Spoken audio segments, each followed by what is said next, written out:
Hi, my name is Alex, and I'm a customer sales and service representative at WiscMed, the creator of the Wispr digital otoscope.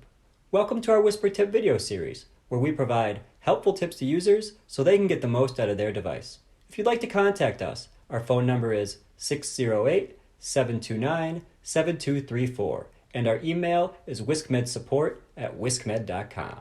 The design of the WiscMed Wispr digital otoscope allows you to get an unparalleled view of the eardrum. The device helps you achieve this by combining a thin speculum with digital technology. Although the purpose of the Wispr digital otoscope is the same as a traditional analog otoscope, viewing the outer ear, the exam technique is slightly different. We want to get you started with successful exams. First, take a few minutes to look at the Wispr before attempting to use it clinically. You'll notice that the camera is mounted to the very tip of the optics module tube. You can point the Wispr at a piece of text on paper and note that there is an autofocus and autolight intensity from about 3.5 millimeters to 5 centimeters. When the speculum is installed correctly, it will not be in the field of view of the digital display. Specifically, you won't appear to be looking through a tube. The field of view of the camera is a full 90 degrees. This ear model helps us show the exam technique. Orient the Wispr such that the speculum is about 45 degrees to the axis of the external canal. Once the speculum is in the canal, align the speculum with the axis of the canal, and then switch your view to the Wispr digital otoscope display. Your eye then transitions from looking at the external ear to observing the digital display. While you're watching the display, steer the tip of the speculum toward what you want to see. Steering involves the manipulation of the Wispr to orient the speculum. You can then advance the speculum towards the area of interest.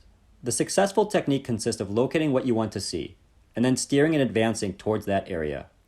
To become familiar with the Wispr, we recommend that you start with exams on cooperative adults. The adult external auditory canal is several times larger than that of a child's.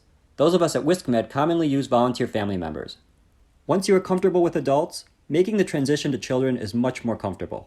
Just like in traditional otoscopy, the exam starts by pulling the external ear pinna, posteriorly and superiorly, which helps straighten out the external auditory canal. Orient the Wispr such that the speculum is about 45 degrees to the axis of the external canal. Advance the speculum into the canal. Once the speculum is in the canal, align the speculum with the axis of the canal and switch your view to the Wispr digital otoscope display. Take a moment to orient yourself and to locate the ear canal on the display. The tip of the speculum should point towards the canal. Now advance the speculum down the canal. An optimum view will be obtained when the eardrum takes about 70 to 80% of the display. Once you are comfortable with adults and other children, you can move to toddlers and even infants. The power of the Wispr is evident when you come across partially occluded ear canals in toddlers. As long as there is a window in the wax and you maintain visibility, you can safely advance the speculum. Even more impressive, here is an exam of a 4-month-old with significant earwax.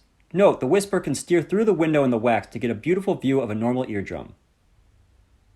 We hope these exam tips have been helpful. With just a little bit of practice, you'll be able to get images you've never believed possible. If you have any questions about the Wispr digital otoscope, contact our WiscMed customer support team at the phone number and email provided.